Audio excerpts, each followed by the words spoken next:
चलुछि आज्ञा गुरु केमिति देइथिबे केमिति का ज्ञान से सुंदर भाबरे महापुरुष केमिति कहले ना उत्तम महातरे जेबे होइथिब धर्म देखो होइथिब धर्म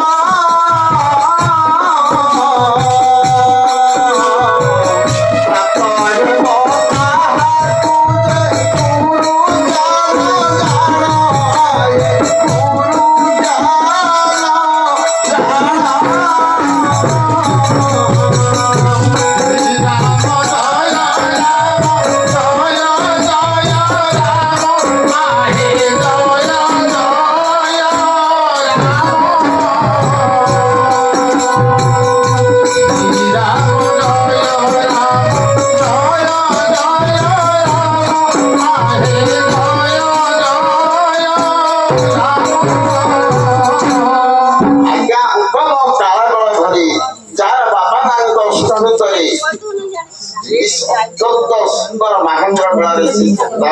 दानी गुरुकर किछि पलानी किंबा धर्मर किछि बल थिबो जिमेति विदुर जन्म हेले ज्ञान नहीं धृतराष्ट्र पंडु जन हेले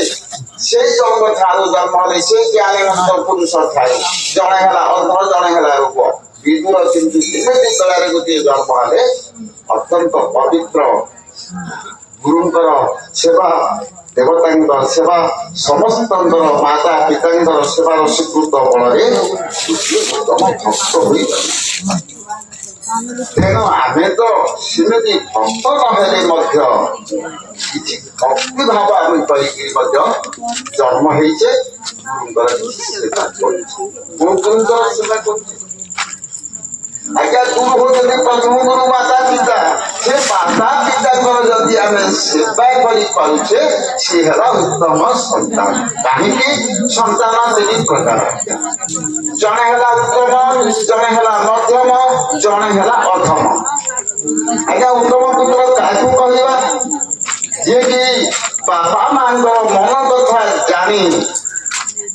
बापा कहवा पूर्व से कार्य करदिए कहती उत्तम पुत्र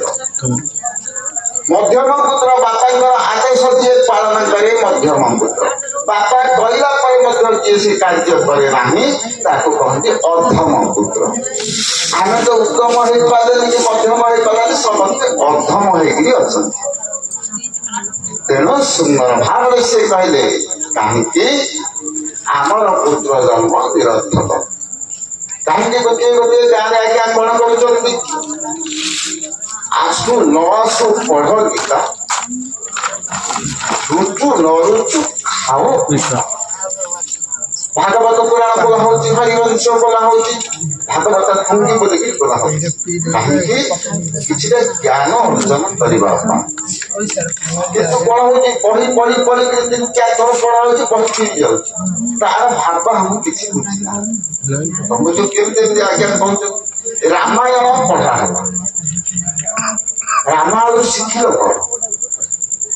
जदि रामायण पढ़ा है रामायण शिखिल कौन आज्ञा रामायण शिखिले हमें कौन शिखिला सुंदर भाव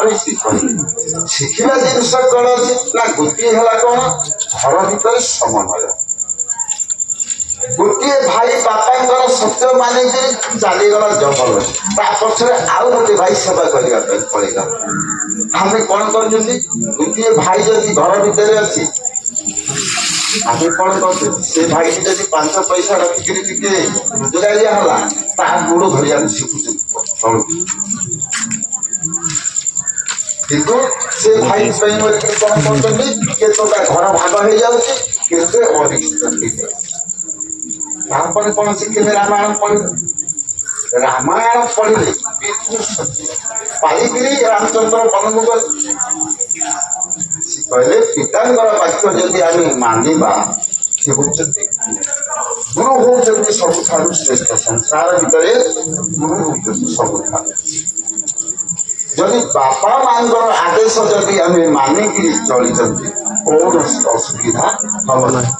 आम से शिखी पाते से बापा माँ गोटे कथा कहले आम आउ गोटे कथा कौन शिखा ନା ଯୋଉଠି ବାପା ମାଙ୍କୁ ଆମେ ପଚାରୁଛନ୍ତି କିଛି ଧନ ରଖିଛୁ କି ଆମ ମା ମୋ ବିଷୟରେ ଶିଖିଲା ଶ୍ରବଣ କୁମର ବୋଲି ଗୋଟିଏ ଥିଲା ଋଷି ପୁତ୍ର ତା ବାପା ମା ତା ପାଇଁ ଧନ କିଛି ରଖିନଥିଲେ ସେ କଣ କରେ ତା ବାପା ମା ମୁକ୍ତି ହେବା ପାଇଁ ଏ ତୀର୍ଥରୁ ସେ ତୀର୍ଥ ସେ ତୀର୍ଥରୁ ସେ ତୀର୍ଥ ଖାନ୍ଦାରେ ଭାର କରିକିରି ସେ ବହୁତ ଆମର ତ ଯଦି ଗୋଡ ଛୋଟା ହେଇଯାଇଛି କି ଆମେ ଝାଡା ବସି ପାରୁନାହାନ୍ତି କଣ ନେକ୍ସଟ ନେବା ଦୂରର କଥା କି ସବୁ ସେ ଜିନିଷ ରାମାୟଣ ଖାଲି ଆମେ ତ ଖାଲି ପଢିଦେଲେ ଆମେ କୋଉଟା ଶିଖିଲେ ତାଠୁ ନା ଗୋଟିଏ ଜିନିଷ ତାଠୁ ଆମେ ଶିକ୍ଷା କଲେ କୋଉ ଜିନିଷଟା ନା ଭିଲିୟନ ଜିନିଷଟା ଶିଖିଲେ ରାବଣ ଯେମିତି ଭିଲିୟନ ହେଇଥିଲା ଆମେ ସେମିତି ଭିଲିୟନ କଥା ଶିଖିଲେ ତାଠୁ ବାପାକୁ ମାନିଲେନି ମାଆକୁ ମାନିଲେନି ଯୋଉଠି ଘରେ ସ୍ତ୍ରୀ ବୋଲି ଲକ୍ଷ୍ମୀ ବୋଲି ଅଛି ତାକୁ ମଧ୍ୟ ଆମେ ମାନିଲେ ନାହିଁ ତେଣୁ ଭଲ ଗୁଣଟାକୁ ଆମେ ଛାଡ଼ିଦେଲେ ମନ୍ଦ ଗୁଣଟାକୁ ତାକୁ ଶିଖିଲେ ତେଣୁ ରାମାୟଣ ପଢିକିରି କିଛି ମୂଲ୍ୟ ହେଲା ମହାଭାରତ ପଢିଲେ ତାକୁ ଶିଖିଲେ କଣ ନା ତାକୁ ଗୋଟିଏ ଜିନିଷ ନା 5 ଭାଇ ତାଙ୍କେ ଥିଲେ 100 ପୁତ୍ର ମଧ୍ୟ ତାକୁ ପରାସ୍ତ କରିପାରିଲେ ନାହିଁ କାହିଁକି ସୁନ୍ଦର ଭାବରେ ମହାପୁରୁଷ କହିଲେ ଯଦି ଏ ବଂଶ ଆତ୍ମା ତମର ଯଦି ଠିକ ଅଛି ଏ 100 ଜଣ ହେଲେ ମଧ୍ୟ ବୁଦ୍ଧି କୁକର୍ମ ମାନେ ତାକୁ କିଛି କରିପାରିବେ ନାହିଁ କାହିଁକି ନା 5ଟି ମନ ପୃଥିବୀ ଆମ ତେଜ ବାୟୁ ଆକାଶ ପଞ୍ଚ ମହାଭୂତ ଯେମିତି ଶରୀରକୁ ଶକ୍ତି କରିଛନ୍ତି 5ଟି ମନ ମଧ୍ୟ ତାଠାରୁ ସବୁଠାରୁ ଗରିଷ୍ଠ କଣ ଅମନ ସୁମନ କୁମନ ବିମାନ ମନ ଏ 5 ମନ ହଉଛନ୍ତି ପଞ୍ଚୁପାଣ୍ଡବ ଏ 5 ମନ ଯେତେବେଳେ ଜାଗ୍ରତ ହୋଇକି ଆମର ସକ୍ରିୟ ଭାବରେ ରହିବ ଯେମିତି 100 ବୁଦ୍ଧି ହେଲେ ମଧ୍ୟ ଗୁରୁ ଅଛନ୍ତି ଦୁର୍ଯ୍ୟୋଧନର 100 ଭାଇ ତାଙ୍କେ ସମସ୍ତେ ପରାସ୍ତ ହେଇଯିବେ ଯେତେବେଳେ ଏ 5 ମନ ଆମର ଠିକ ହେଇଯିବ ତେଣୁ ମହାଭାରତ ଆମେ ପଢିଲେ କଣ ଆଜ୍ଞା ମହାଭାରତରେ ଗୋଟିଏ ପଦ ଯୋଗୁ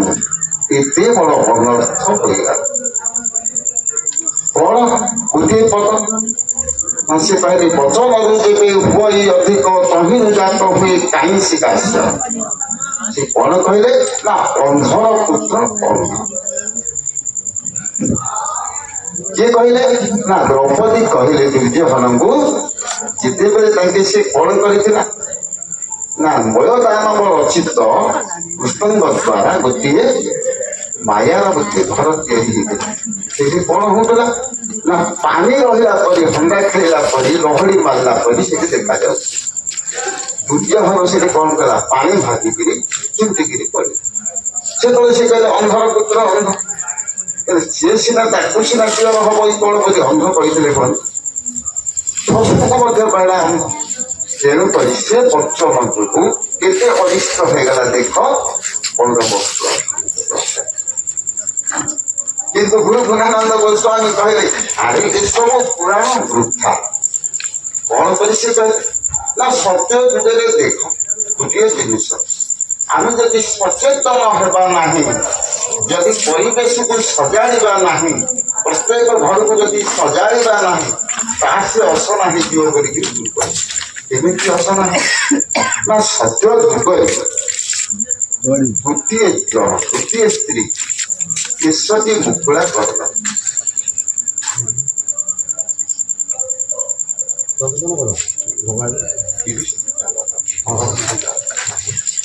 ବୁଝିଲ ଗୋଟିଏ ଜଣ 30ଟି ମୁକୁଳା କର କଣ ନା ଏତେ ବଡ ସଂସାର ସେ ଜଣଟି କିଏ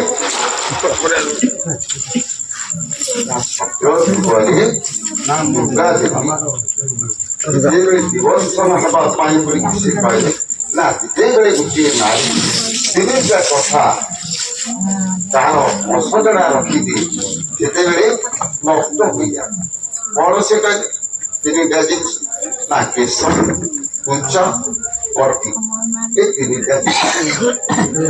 ସେ କଣ କଲେ ଯେତେବେଳେ କଣ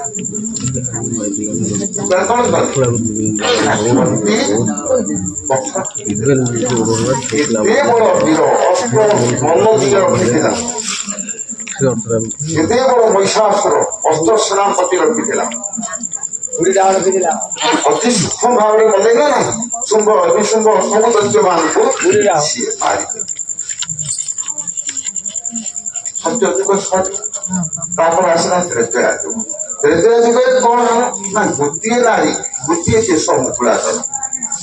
ଏତେ ବଡ କୁରୁକୁଳ ସମସ୍ତେ ଧ୍ୱଂସ କଲେ ଦ୍ରୌପଦୀ କେଶ ମୁକୁଳା କର ଏତେ ବଡ କୁରୁକୁଳ ଧ୍ୱଂସ ତ୍ରେତୟା ଯୁଗ ଦ୍ୱାପର ଯୁଗ ଦ୍ୱାପର ଯୁଗରେ କିଏ କେଶଟି ମୁକୁଳା କଲା ଏତେ ବଡ ବଂଶ ଧ୍ୱଂସ ହେଲା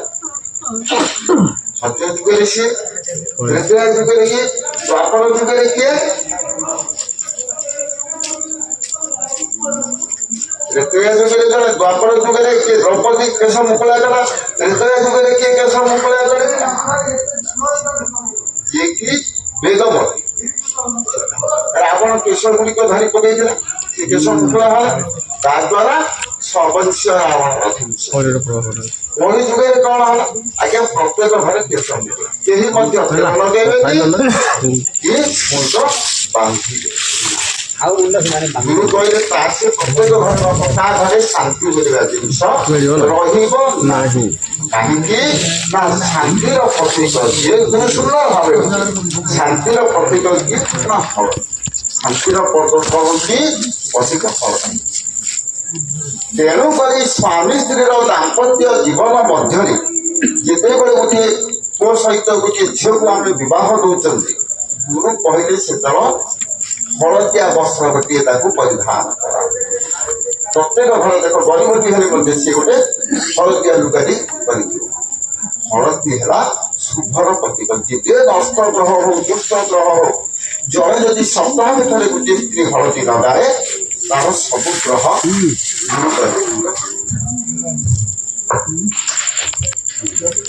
ଦୂର ହେଇଯିବ ଆମେ ସେ ଜିନିଷ କେହି କରୁନାହାନ୍ତି କାହା ଘରେ କିଏ ତେଲ ଲଗେଇବାରେ ନାହିଁ ହଳଦୀ ଲଗେଇବାରେ ନାହିଁ ସମସ୍ତେ କଣ କରିବେ ନା ସେମ୍ପୁ ଲଗେଇବେ ଚୁଟି ଫିରି ଫିରି କରିବେ ସମସ୍ତଙ୍କ ଘରେ ଅଛନ୍ତି କାହା ଘରେ ନାହିଁ ମନ ଦୁଃଖ ଗୁରୁ କହିଲେ କଣ ସ୍ୱାମୀଟି ଗୋଟିଏ ଜିନିଷ ସ୍ୱାମୀ ମଦ୍ୟପ ହଉ ଜୁଆର ହଉ ଯାହା କିଛି ହଉ ଗୁରୁ କହିଲେ କଣ ପାଇଁ ନା ସେ ହେଲା ବିଷ୍ଣୁ ସ୍ତ୍ରୀ ହେଲା ଲକ୍ଷ୍ମୀ ସ୍ତ୍ରୀଟି କଣ କରିବ ବୋଲି ସେ କହିଲେ ସୁନ୍ଦର ଭାବେ ସେ ବୁଝେଇଲେ ସୁନ୍ଦର ଭାବେ ନା ସ୍ୱାମୀଙ୍କ ଭୋଜନ ପରେ ତୁ ଶୋଇବୁ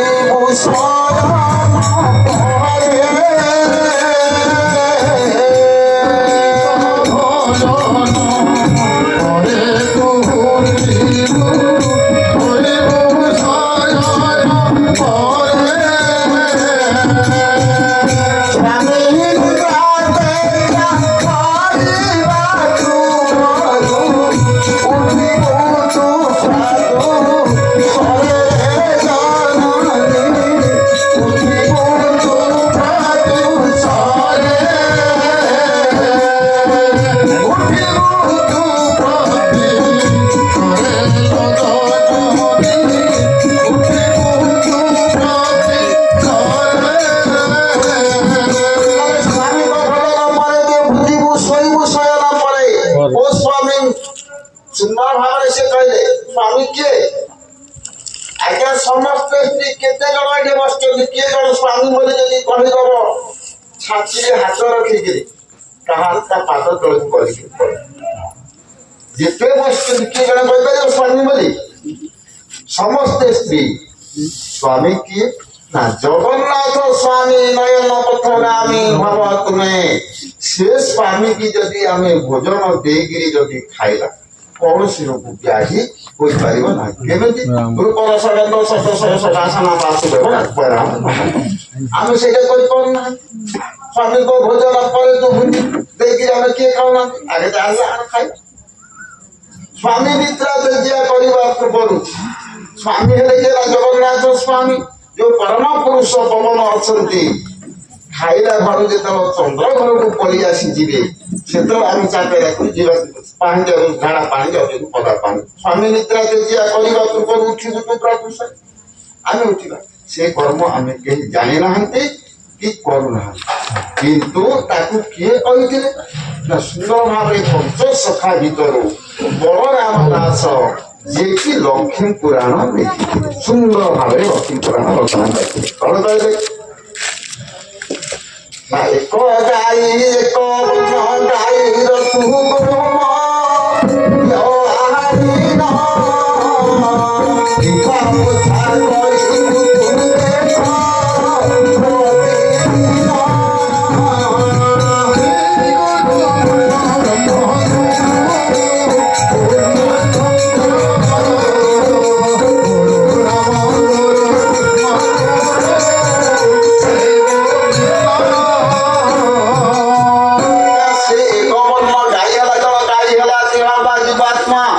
शरीर हला गोटे गाय एक भद्र गाई गोमय गोमय हला कौन तत्व जिन से गोबर आनी आम कहीं देहरे लिपि पाना यहाँ हला 9 बखरिया घर आगे को घर लिपिब मार्बल पड़ू आजिकल चट्टाण झगड़ा से गोबर लिपा कहले ना रे बाप से घर नुह ये 9 बखरा घर ये घर को जदि टे गोमय बाप लिपा पोछा कर लक्ष्मी काशी प्रवेश कर गाई तो हूँ जीवन पद गाई जीवन पद गाई गाई मन बुलाइला निरते बेउसा खाई गाई पछे देवे गौड़ थांता बेउसा खाता ना ए गाई जदि गोमय आने जदि दीपा पोछा करवा घर शुद्ध रहिब से घर अशुद्ध हो जाऊँगी पछे आम के दीपा पोछा कर पारना कहवा सब अतिबाहित है।